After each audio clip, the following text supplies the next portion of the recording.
ലോക്സഭാ തെരഞ്ഞെടുപ്പിൽ സംസ്ഥാനത്ത് ഭേദപ്പെട്ട പോളിംഗ് 70.35% പേർ ഇത്തവണ വോട്ട് രേഖപ്പെടുത്തി. കണ്ണൂർ മണ്ഡലത്തിലാണ് ഏറ്റവും കൂടുതൽ പോളിംഗ് രേഖപ്പെടുത്തിയത്. കുറവ് പത്തനംതിട്ട മണ്ഡലത്തിലും. പക്ഷേ 2019 നിന്നും സംസ്ഥാനം പോളിംഗ് ശതമാനം കുറഞ്ഞു. രാവിലെ 7 മണിക്ക് പോളിംഗ് ആരംഭിച്ചപ്പോൾ ആവേശത്തോടെ പോളിംഗ് ബൂത്തുകളിലേക്ക് എത്തുന്ന വോട്ടർമാരെയാണ് കാണാൻ സാധിച്ചത്.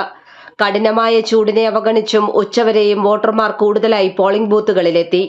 എന്നാൽ ഉച്ചയ്ക്ക് ശേഷം തീർത്തും മന്ദഗതിയിലായിരുന്നു പോളിംഗ്. ആകെ വോട്ടർമാരിൽ 70.35% പേർ മാത്രമാണ് വോട്ട് രേഖപ്പെടുത്തിയത്.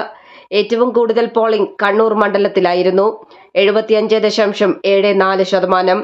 ആലപ്പുഴയിൽ 74.37%, കാസർഗോഡ് 74.28%, വടകര 73.36%, കോഴിക്കോട് 73.34%, വയനാട് 72.85%, പാലക്കാട് 72.68%, ആലത്തൂർ 72.66%, തൃശൂർ 72.11%, മലപ്പുറം 71.68%, ചാലക്കുടി 71.68%, ആറ്റിങ്ങൽ 69.40%, എറണാകുളം 68.10%, കൊല്ലം 67.92%, പൊന്നാനി 67.93%, തിരുവനന്തപുരം 66.43%, ഇടുക്കി 66.39%, മാവേലിക്കര 65.88%, കോട്ടയത്ത് 65.59%, പത്തനംതിട്ടയിൽ 63.35%മാണ് പോളിംഗ് ശതമാനം.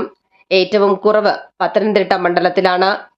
ആകെ വോട്ട് ചെയ്തതിൽ 69.76% പുരുഷന്മാരും 70.90% സ്ത്രീകളും 38.96% ട്രാൻസ്ജെൻഡർ വിഭാഗത്തിൽ നിന്നുള്ളവരും ഉൾപ്പെടുന്നു. ഭേദപ്പെട്ട പോളിംഗ് ഉണ്ടായെങ്കിലും പോളിംഗ് ശതമാനത്തിലെ ഏറ്റക്കുറിച്ചിലുകൾ തന്നെയാകും വരും മണിക്കൂറുകളിൽ കേരള രാഷ്ട്രീയവും മുന്നണികളും ചർച്ച ചെയ്യുക. കൈരളി ന്യൂസ്, തിരുവനന്തപുരം.